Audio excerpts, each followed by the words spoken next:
school so you don't have to. Welcome to Finances and the 4% Rule. Finances and, in conjunction with Capital Coaching, helps people achieve their financial goals through personal, tailored, and attentive financial coaching services.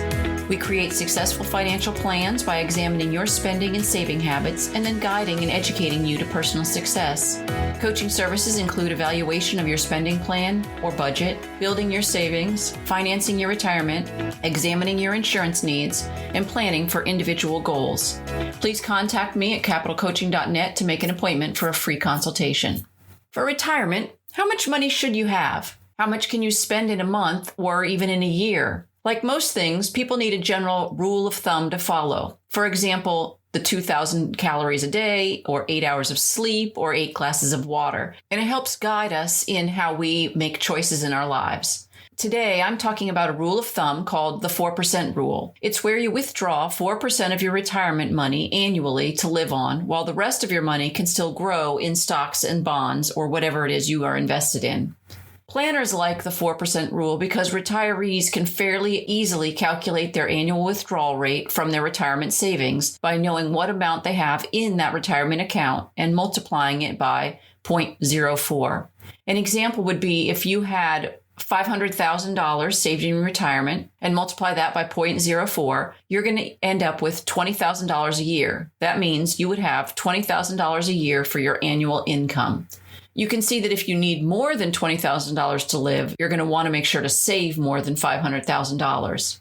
This 4% rule is meant to offer a safe rate of withdrawal, and that would leave you money in your retirement account for as long as a retiree was to live. Research done by financial advisor William Bengen concluded that there is no historical case where a 4% withdrawal rate exhausted their portfolio in less than 33 years. One of the reasons that this rule works is it helps keep pace with inflation. Inflation is the rate at which the value of your money is falling and the cost of goods and services goes up. So if prices are rising at a 2% inflation rate, you'd be taking out 4% of your annual retirement funds plus the amount that inflation is rising. For example, if you were to have $1 million in your portfolio, 4% of that would be $40,000 the first year. Then, if inflation is at 3% the second year, you would withdraw your $40,000 plus $1,200 to have an equal amount to your 1 year, and that would maintain your standard of living.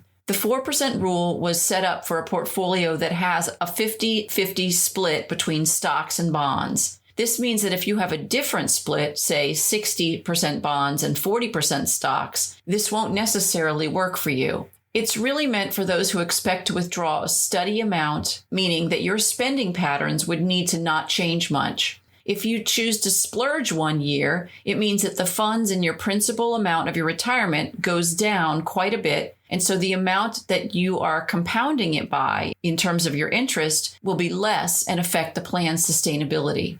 Many retirees spend much more in their first year of retirement being able to do hobbies or travel because now they have time for it. Then their spending starts to slow a bit and it goes up again at the end of life as healthcare needs rise. The benefits of following the 4% rule include the ease of calculating it, a generally predictable amount of money each year that they can plan on living on, and approximately that 35 years of funds will be available. To come up with the 4% rule, Bengen assumed that 50-50 stock-bond split, but he also did some mathematical tests using the withdrawal rates over a different amount of years. So at 30% withdrawal rate, he found that all portfolios lasted 50 years. At the 4% withdrawal rate, most of them lasted 50 years, but they all lasted 35 years. At a 5% withdrawal rate, half of the portfolios lasted 50 years, but the worst of the portfolios lasted only 20 years. And with a 6% withdrawal rate, only 7 of the portfolios he tested lasted 50 years, with approximately 10 lasting less than 10 years. There are some negatives with the 4% rule. Your lifestyle really can't change much because the amount you're withdrawing is constant. If the market changes dramatically, you may not have a needed return on your investments for a year or two. This does not support your style of investing, and you may not have the needed return on your investments. You may have heard here before, past performance is not a promise of future returns. That means there's never a guarantee of how much you're going to make in the market.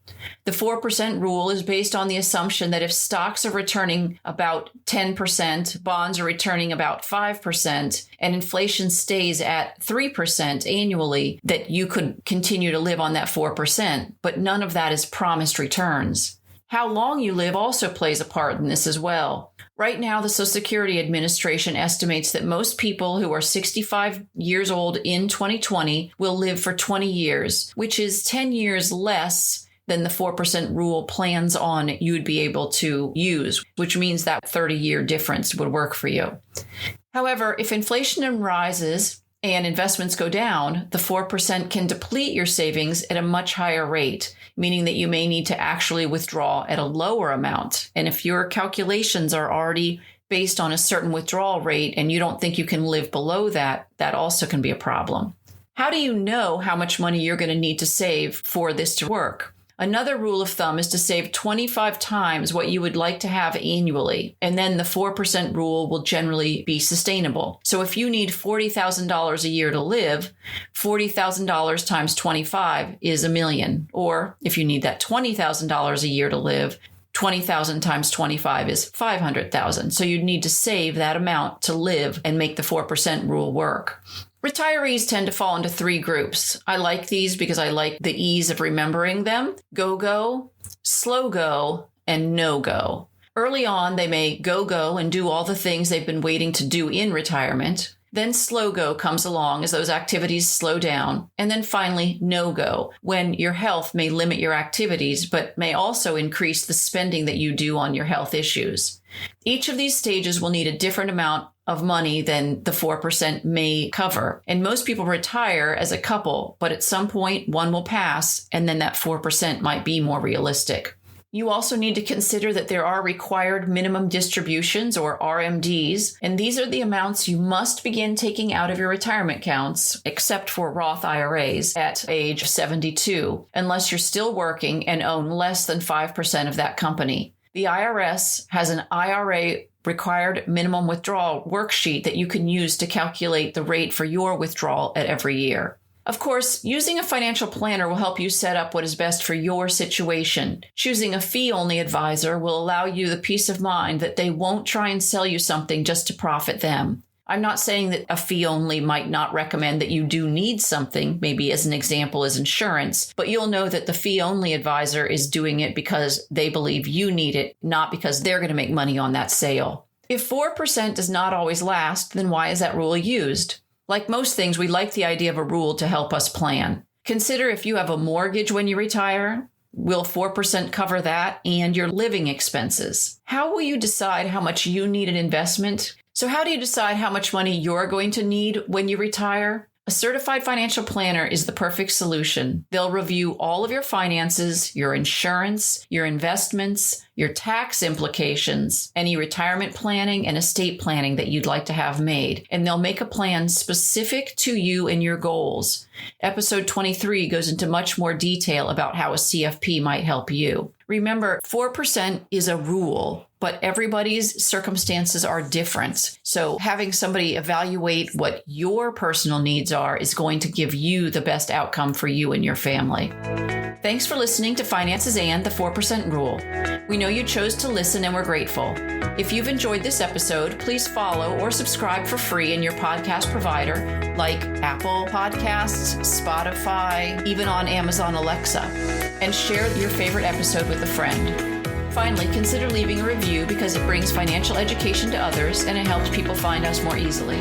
Please let us know what questions you'd like answered or what topics you'd like us to cover by going to our website at financesand.net and leaving a message. You can also contact Capital Coaching for your personal financial needs at capitalcoaching.net. Finances and does not provide legal or tax advice, and nothing in this podcast is to be construed as such. Always consult a tax, accounting, or legal professional for advice on your specific situation. Remember, I went to school so you don't have to.